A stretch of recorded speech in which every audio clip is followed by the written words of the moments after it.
have sons and daughters who are qualified to go to the national negotiation table to negotiate for the community without having to go through a broker.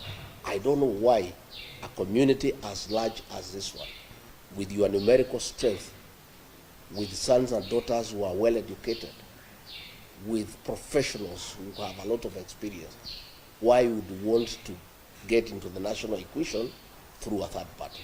It doesn't make sense to me, and that is my appeal to the people of this region to be united.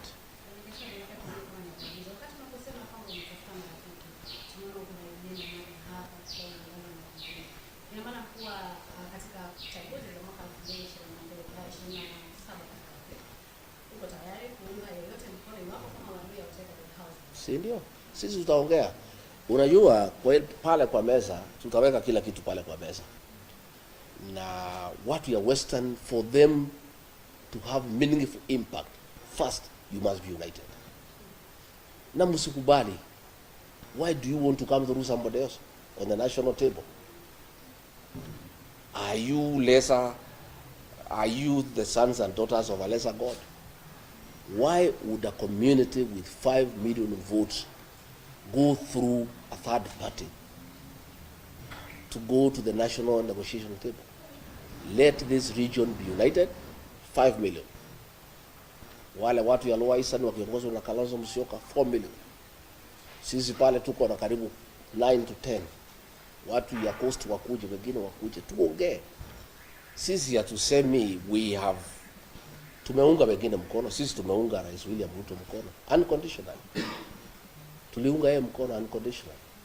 And it's a great mistake that I made as a leader of that region to go to support William Ruto without conditions and without a written agreement, because he has shortchanged us and thrown us out of government because we were not careful. And to give credit to your sons Musalia and Wetangula, at least they seem to have known him better. At least wali insist wapewe agreement, although it has not been honored, but it is there.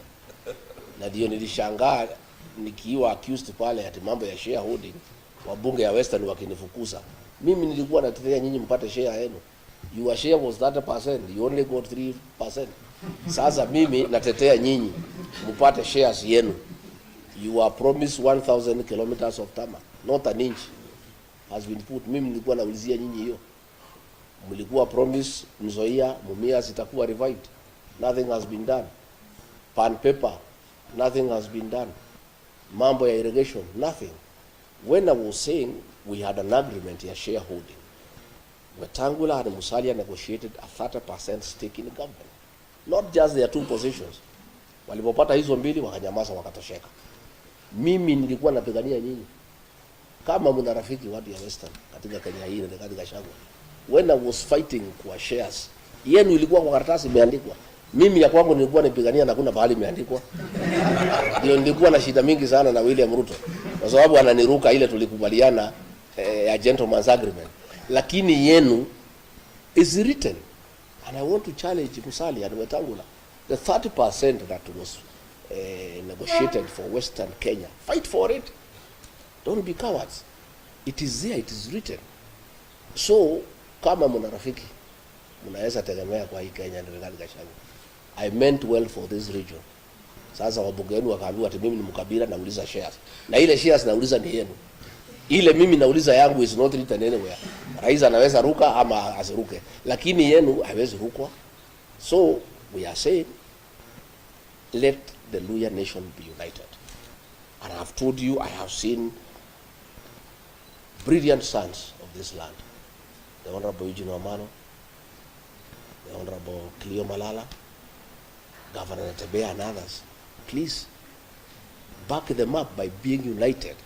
Because if you are not united, they cannot be strong in a negotiation. But if they come fragmented, you can't make an impact. And that is why, for the longest, kura yenu yote imekuwa kwa mtu mwingine ndio ana negotiate naye. Raila ametumia kura yenu hapo kwa serikali, anatumia kura yenu anaenda AU. Kila wakati ametumia kura yenu. Why can't you just use your vote to negotiate directly? Mkuje muongee na wengine. So tafadhalini, let the community be united.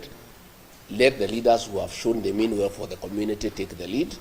Come, let us talk people who are like-minded and who mean well for this country. My name is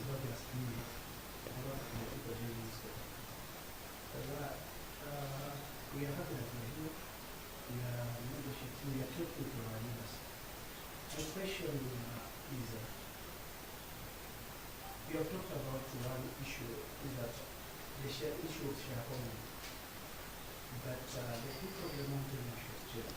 But we have recently seen at the head of the state, President Ruto appointing some names from the mountain. Does it mean that those names are not representing the people of the mountain? No. You miss the point. The people of the mountain, the people of Western, the people of Kenya do not need the positions. They are meaningless. What they need is tangible development. The people of the mountain had negotiated all the projects ambaye ilianzishwa na Rais Uhuru Kenyatta, hii serikali imaliza imekataa. We have negotiated a good business environment. The government has turned against the people, demolishing their houses, evicting them without notice. Those are the issues. Hao wamepatiwa kazi, hizo ni zao na familia zao. They are meaningless. You know, hata nyinyi, I don't think what you need are positions. What you need is 1,000 kilometers ambaye rais aliahidi atafanyia watu ya Western. Is the revival of Nzoia Sugar Factory, the revival of Mumias, issues of irrigation. How do we make sure the fertile soils of Western become meaningful to the people of this region? Because muko na rutuba nzuri sana, lakini we need roads. Tunataka barabara za rami, tunataka stima iunganishwe, tunataka madarasa ijengwe. Those are the real issues.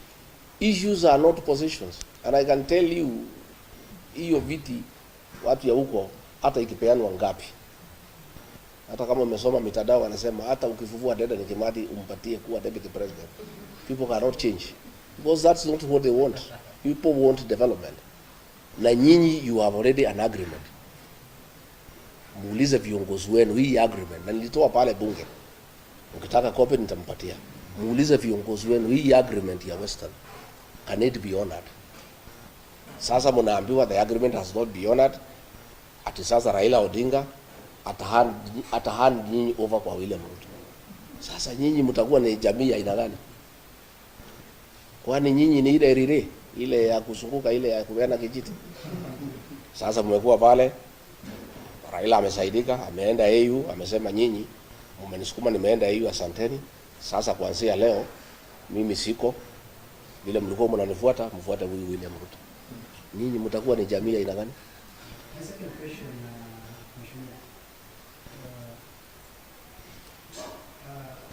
I've seen one of the party leaders, under the meeting, and you say that you are here for Christmas and for short collaboration. And you say that you are smartly online.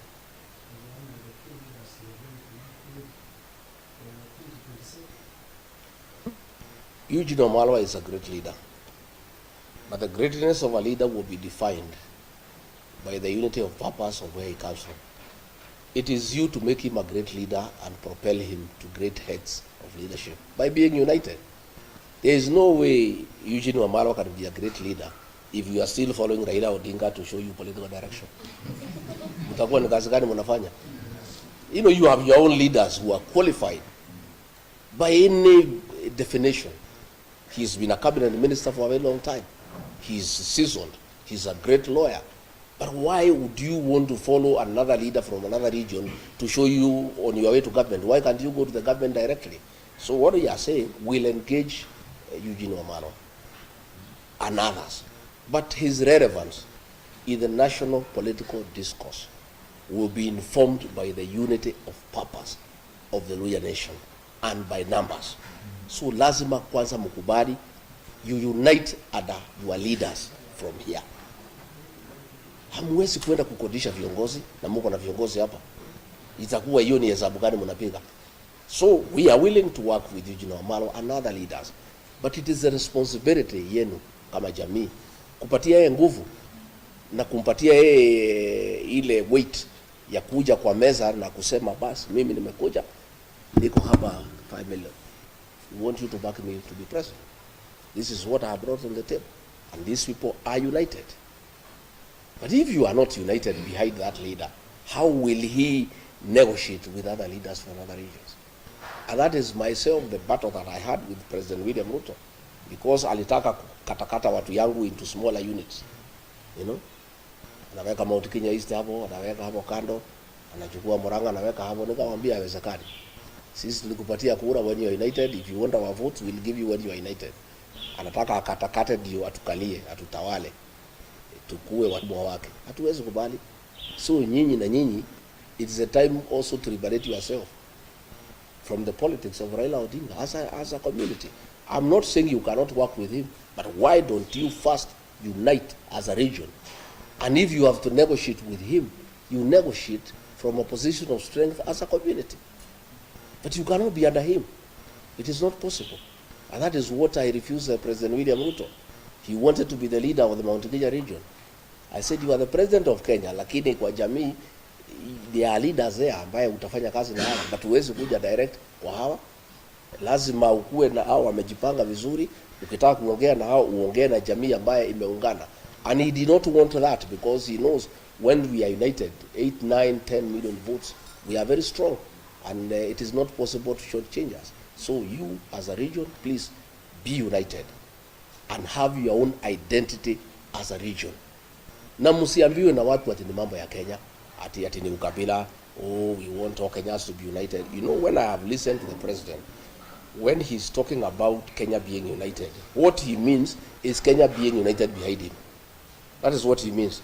Hii akiongea ati mambo ya Kenya kuungana, what he means is behind him. Kenya is not at war with anybody. All communities are working together. The people of Mlembe and others, we are friends. There is nothing to unite us. It's you to unite as a region so that you go and engage other regions who are also equally united. So, kibarua iko kwenu, my friend from the people.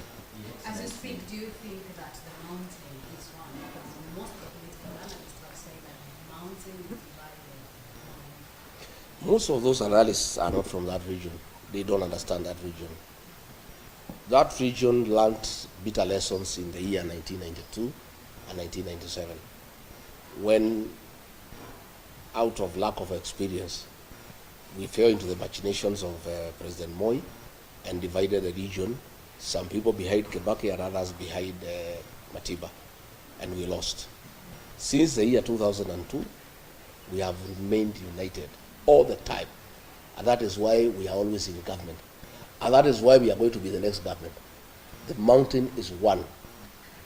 In fact, we have even now, the Kamba people have come in as Mount Kenya South.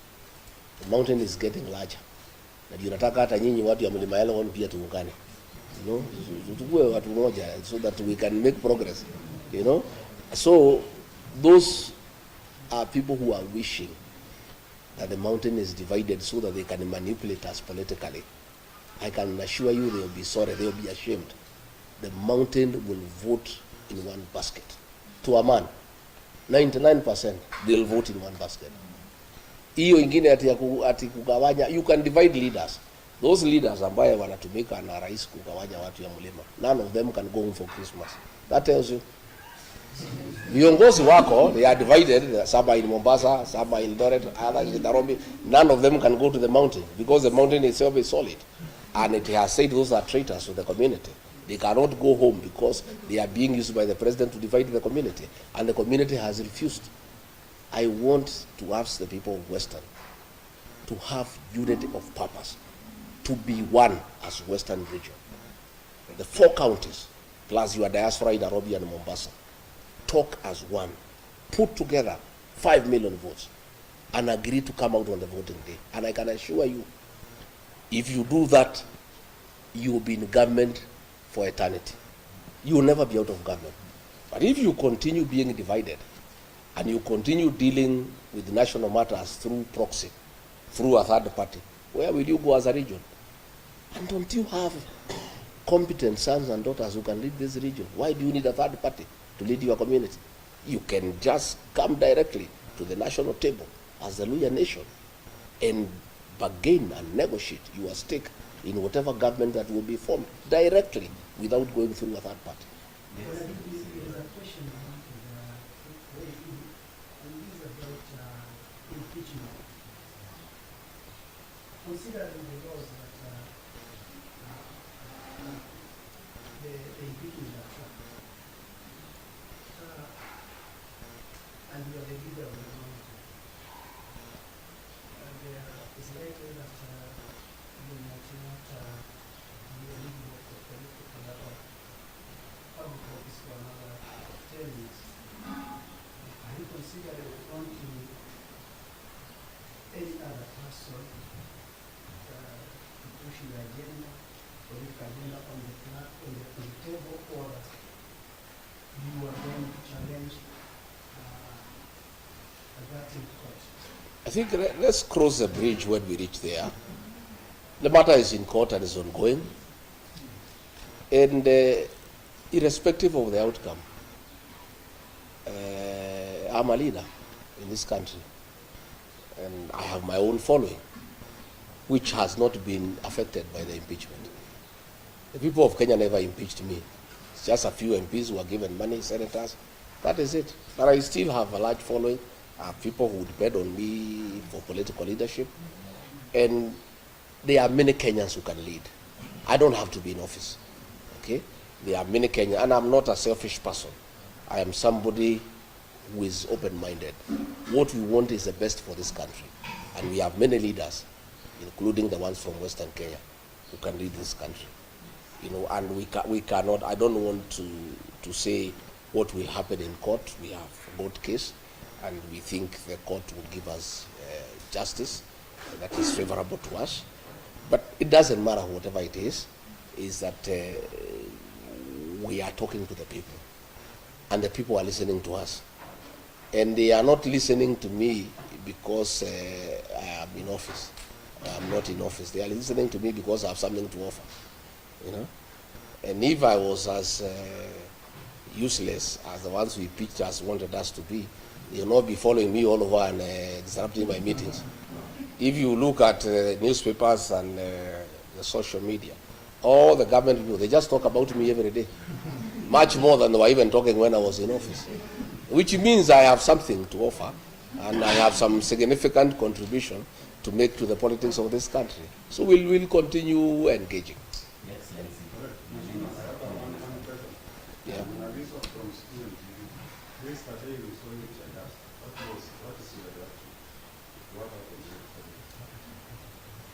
You know, we have a desperate regime that has lost favor with the people of Kenya. Desperate people do desperate things. A police officer threw tear gas at us. The meeting went on, and the people were dealt with by Wananchi. You know, Wananchi are protecting our meetings. Our Wananchi will not allow that kind of nonsense anywhere. So the meeting still went on. Nothing stopped the meeting. These are just desperate people. They have nothing to offer the people of Kenya. There are so many questions, abductions, they cannot answer, cost of living, they cannot answer, poor economic management, they cannot answer. They are left to desperate acts of trying to stop our meetings. In fact, those acts of trying to stop our meetings make the people more agitated by the government, and they become very rebellious. So to us, it's neither here nor there. It's just an act of desperation by a regime that has lost credibility, that has lost legitimacy, that has lost the goodwill of the people of Kenya. And when people are desperate, they are allowed to do desperate things. Excellency, there are those who say that the attacks are planned by the people so that you can put sympathy. Do you want to believe that kind of thing? Do you want to believe anything this government is saying? They say there are no abductions. President said more than 5 times there are no abductions. He seems to have changed his mind and said he is going to stop the abduction. So if he is going to stop the abductions, who was doing them? Do you believe anything these people say? These people will say anything. They are not believable anymore. People are tired of lies, you know. You know, and everything is there. It's on video. People can see what was happening. A fellow was arrested. Last night, the Inspector General of Police ordered that he be released unconditionally because they were behind it, and he's a police officer. But those are desperate acts. They change nothing. They just pick the people more a burden. Based on that, you have been claiming that he's after your life. Who else do you think will be after my life? The answer is you all know the answer. I did not add anything more. On matters of action, you had said that Yes. Yes. I said they need to dismantle that unit.